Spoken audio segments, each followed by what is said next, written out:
kay may udto sa matag usa atong Merkulis sa dihang nag-prayer meeting diri sa mga church, and then nag-pray me para sa atong nasod sa item para sa prayer request atong nasod. And then when we start praying for our country, and then God showed me a vision. Grabe nga tubig, lawom gid siya nga tubig nga ga gray, kanang sagol na unsay tawag ana, or yuta nga gray, dili na gid siya lubog nga brown but gray, lawom gid siya nga tubig. Comparing atong last month nga gipakita ni Lord sa ako nga panan-awon about tubig nga kuan, pero karon atong Wednesday alarming gid siya nga tubig, lawom gid siya nga kanang luag, lapad kaayo nga tubig nga alarming kay siya. And this may be relate atong kining atong umaabot nga gibalita nga typhoon, super typhoon nga Uwan. So kining it's a challenging moment for all of us Filipinos, because this is the first time nga kanang grabe kaayo ang pagka-alarma sa ato ang dapit, because nagsunod-sunod na. And this is part of the kining fulfillment of the prophecy sa Biblia. And then na ay healing mahitabo if we do the condition of the Lord. If we do the condition of the Lord, which He stated first to His people Israelites in the book of 2 Chronicles chapter 7 verse 14. There's a condition, there is a healing, there is something that God can do, because kung siya nagtugot nga mahitabo na nga ipadangat ang typhoon, siya ra po'y makapakalma ana, makapaundang ana, as what Jesus did atong ang mga disciples na sa Baroto. And then dahil akong bagyo, and then nataranta na sila, perti nataranta kasi Jesus is natulog dito sa tumoy sa Baroto. And then wala na sila nahimo, kinatarantaan nila din gipukaw si Jesus, og si Jesus ni bakod, og iya din gipakalma ang maong storm. So sa atong panahon karon, ang Baroto na to ang Philippines. Si Jesus is nagpaabot lang nga atong tawagon nga mamutabang sa atong sitwasyon, and as we are one to call upon Him, He will do His part nga bakalma maundang ang bagyo. So hindi, if my people who are called by my name, kung ang akong katawan nga gitawag sa akong ngalan, will humble themselves, mo pagpaubos lang kita, mo bow down ta sa Ginoo, isa na buhato na to nga magpaubos ta, and then magpaampo ta, kadili dunggo ni Lord ang atong prayer kung dili ta magpaubos. Dagkantag mga hinanakit, dagkantag mga reklamo nganong nengani man hinahitabo. So ang condition ni Lord nga kung humble lang ta, humble down lang ta, kitang tanan mag-humble down, all of us must humble down, sama sa gibuhat sa king sa Nineveh, sa diyang gipadala na ni Lord ang message kang Jonah nga 40 days gikan karon kung dili mo maghinulsol, adunay kung katalagman mo mudangat sa Nineveh. So sa diyang nakasabot ang mga katawhan, ug labi na gayud ang hari nila. Nineveh is isa sa capital siya sa ancient Assyria. Ug matud pa nag-command ang king nga silang tanan nga mga katawan sa Nineveh, they have to fast and they have to wear sackcloth as a manifestation pag mamatuod nga sila naghindulsul, nidawat sila nga niangkon sila nga nakasala gid sa Ginoo, nagkulang gid sila sa Ginoo, ug dako kay tagpagkulang sa Ginoo, kitang tanan natay pagkulang sa Ginoo. Believers man ta sa Bible, alagad man ta si Ginoo, musugot ang si dili. Natay mga pagkulang because sometimes we focus things nga more on ourselves, less for God. And God is not happy that we give Him less time and we give more time on things that could not able to help us but will bring us harm and will challenge God. So God said, if you humble yourselves and pray and seek my face, ang iyang naong atong pangitaon, ang iyang naong atong atubangon mo duol ta sa iyaha. Not other faces we have to face. Dili laing-laing mga naong ang atong atubangon magpakatabang kay ang naong sa Dios kuno at seek my face, pangitaon ang akong dagway. Sa ato pa mo duol ta sa iya. That's the third thing nga buhaton nato sa pulong sa Ginoo. And then the fourth thing nga gigon ni Lord nga condition, and turn from their wicked ways. Ato nang likayan ang paghimog mga dautan. Upat ka butang buhaton nato. Kung ato nang buhaton tanan, ang Lord buhaton po niya ang iyang part. Buhaton po niya ang parts. It's a condition of God for us. Because si Lord nahigugma natong tanan. Naa siya pamaagit to discipline us, to let us learn things. And to not to tolerate us from sinning. Matod pa. So, ingon din nga, humble yourselves, pray, seek my face, and turn sa inyong mga daotang panahon, and I will hear from heaven. Ano pa siya mamati na to? If we do these four things that He requested to us to do, as His people, as His children, buhato ni Lord. Kung buhato na to na, buhato ni Lord ang iyang side.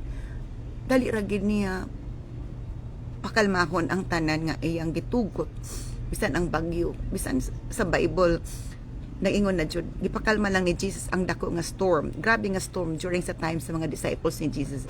And this is also another scenario that we can experience the power of God, that we must have to do the conditions of the Lord, to humble ourselves, all of us. And then matod pa, pray, seek His face, and turn from our wicked ways, and He will hear from heaven and will forgive our sins. Hatag na siya kasiguruan nga pasayloon tas atong mga sala. Dili na kuan sa atong sala. Mukha nilo sa atong sala. Once na there is repentance, there is humility. There is an acceptance of God to those who come to Him with humility, with purity, with sincerity. And this act of people as His children in the Philippines will bring something great, something that amazes us all, that God truly loves us so much, that God is really so faithful of His promises. So hindi ni I will hear from heaven and forgive their sins and restore their land. Upat ka bukang buhaton nato ug tulo ka bukang buhaton ni Lord.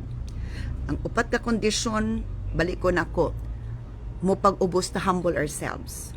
And then matod pa pray, magampo ta siya atong tawagon, wala nila ngalan atong tawagon kay walay lain nga ngalan nga makatabang nato. And then seek His face, pangitaon nato yung naong ikaupat, turn from our wicked ways. Upat ka buk atong buhaton. Ang buhaton tayo sa Ginoo kung buhaton nato na tanan. I will hear from heaven, maminaw siya sa langit. Nandito yung trono, kay ang langit, ang kayuta iyaramang tumbanan, and then forgive their sin. Iyatang paminawon, and then pasayloon ta sa atong mga sala. Ikatulo, restore their land. Iyang ipasiguli atong yuta. Wala na siya buhaton nga dili maay na a restoration of our land. So if we want these things to happen, we have to do something first before this thing God will do. Na ay buhaton nato isip mga anak sa Ginoo, na ay kondisyon. So we must all do sa conditions ni Lord, kay kung dili nato nabuhaton daghan kay apektado, especially the area nga diin didto dapit ang kusog nga igo sa kanang super typhoon nga si Uwan. So atong i-realize na dili nato i-taken for granted, dili nato ipalabay sa atong una palabay sa atong kaugalingon, kay we have the responsibility, we have an action to do for these challenges that we are facing will not come to pass. Isaylo ni Lord. So inga na mga katawan sa Dios nga diin adunay kalisang tungod sa balita, negative nga balita, apan ang maayong balita gikas Ginoo na adi ay solusyon kung naay action ang tao nga iyang gipadaygan. Upat lang kabutang ang buhaton nato matod pa mo nang condition ni Lord, and then tulo kabutang ang buhaton pod ni Lord. So inga na siya, dili siya lisod ang condition ni Lord, dili na ta mo gasto kwarta nga asa ta paingon magtipok ta, but as we are want to do these things, to humble ourselves, to pray, to seek His face, and turn from our wicked ways, dili na ta mo balik sa atong karaan nga daandan nga nakapahagit sa Ginoo, then God will do His part to hear our prayer and to forgive our sin and to heal our land. Our land must be healed, must be restored, because a lot of people are so affected, a lot of people are in miseries. Grabe na ang ang kahimtang sa mga katawhan. And then ang pagtanaw na to pagkaluoy is maayo man, pero naapay labing maayo atong mahima ang atong paghiusap sa pagpaubos, pagampo o pag desisyon nga dili na ta mubuhat sa mga butang nga di kahimutan sa Ginoo. Turn from our wicked ways. If they turn from their wicked ways, I will hear from heaven and forgive their sins and heal their land. Very clear ang conditions ni Lord.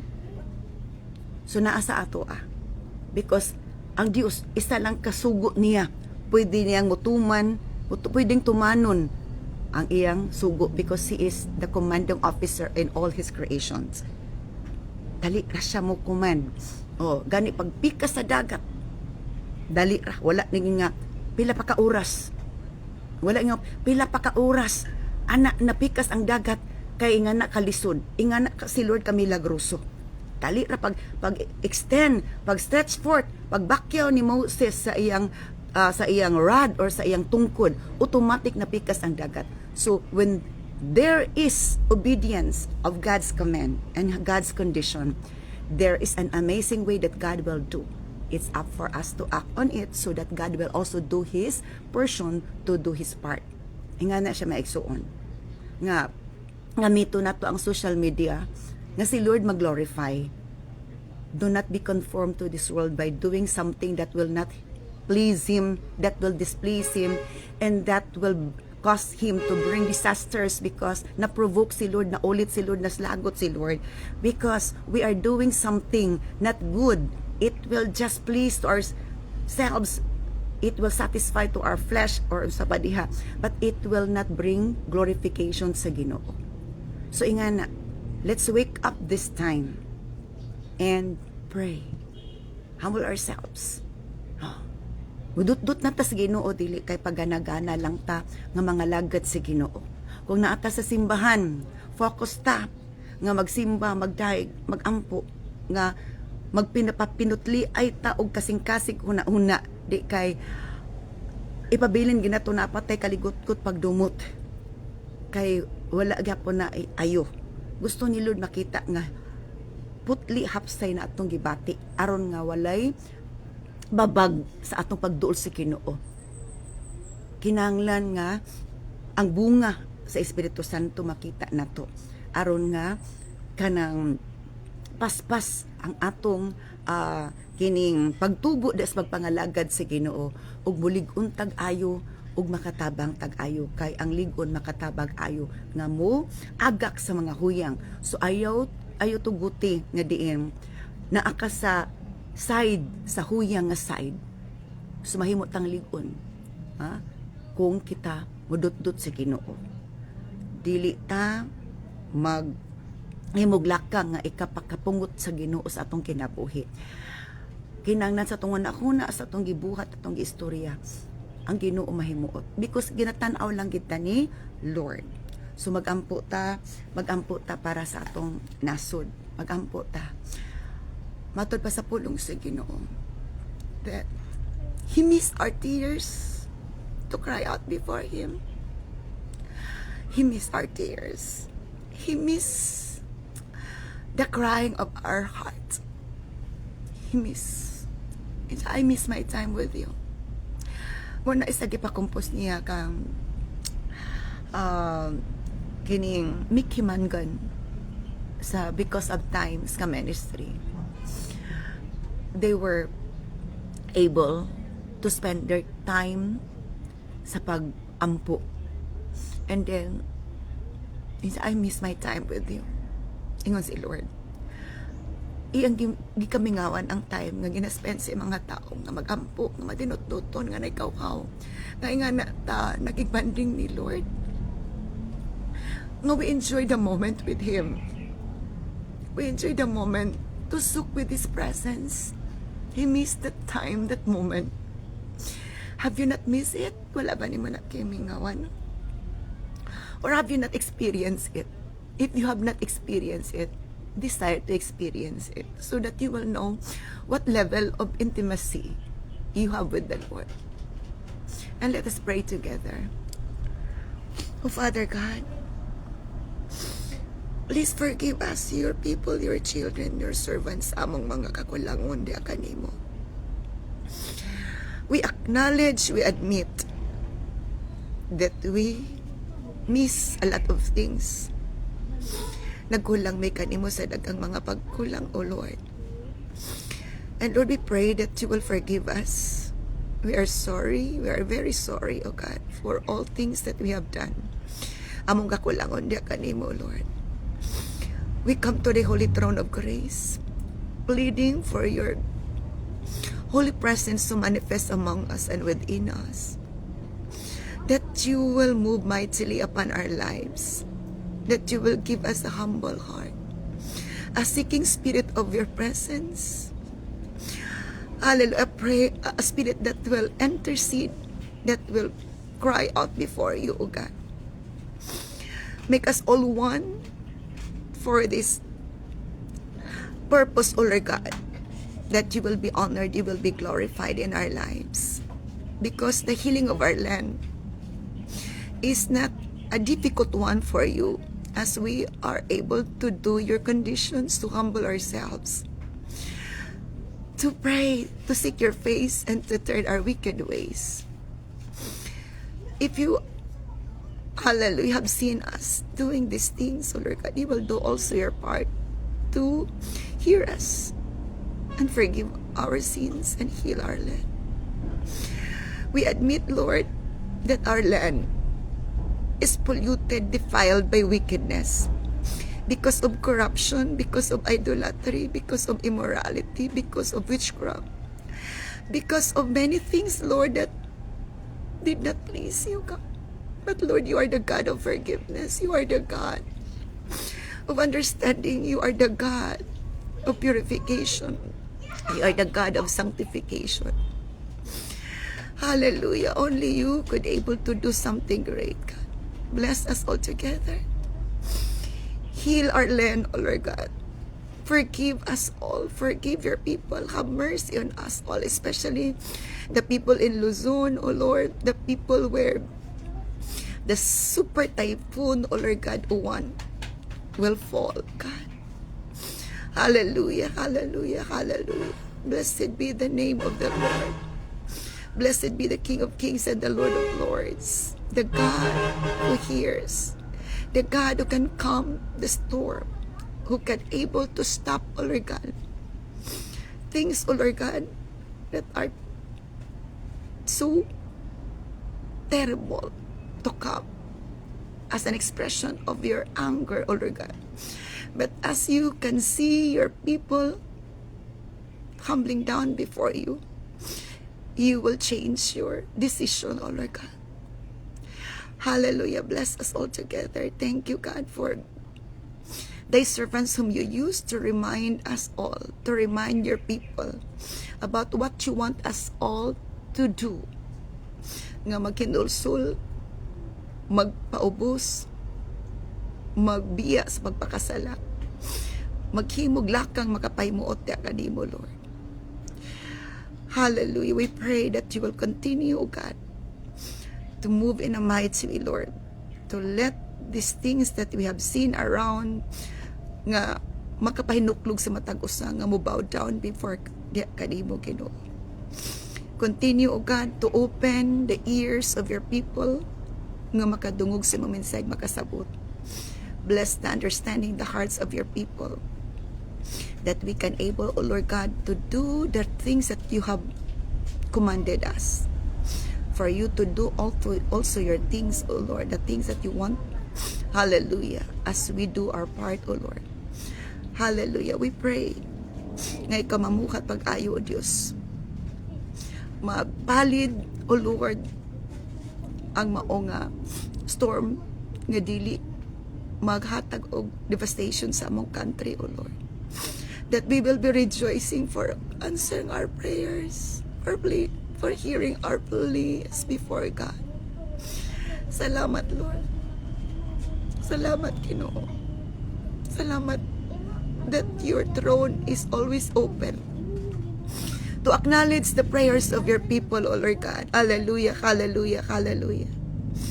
Continue to bless us with the spirit, O God, of intercession, with the spirit, O Lord God, of meditation, with the spirit, O Lord God, of understanding of your will, O Lord God. Salamat, Ginoo. Continue to bless us with unity in the spirit, unity, O Lord God, in faith that you alone must be lifted up, you alone must be worshipped, you alone must be praised, you alone must be called, O Lord God, because there is only one Savior that saves everyone. Only you, Lord Jesus Christ of Nazareth, who came down from heaven to offer yourself as a living sacrifice, holy and acceptable, O God, that redeems us all from, hallelujah, disasters, redeems us from the hands of the enemy, O Lord. Bless us all together. Guide us. Make us all one to lift you up on high, O Lord God. Prepare us for the worship service tomorrow, O God, that this weather condition will not affect the worship service tomorrow, O Lord, but rather this will bring us all one, hallelujah, to show up before the holy throne of grace, that we are able to obey you, O Lord. As the song says, Lord, when the oceans rise and thunders roar, I will soar with you above the storm. Salamat sa tanan, dalaygon kaswe katapusan. Thank you for hearing our prayers, O Lord God. Continue to protect all the people around the Philippines, O Lord God. Let everyone can have that faith and trust and hope that you will do something great, Lord, because you are greater than that super typhoon Uwan, O Lord. Glory be to your name for granting our request. In the mighty name of Jesus, pray. Amen. So God bless everyone.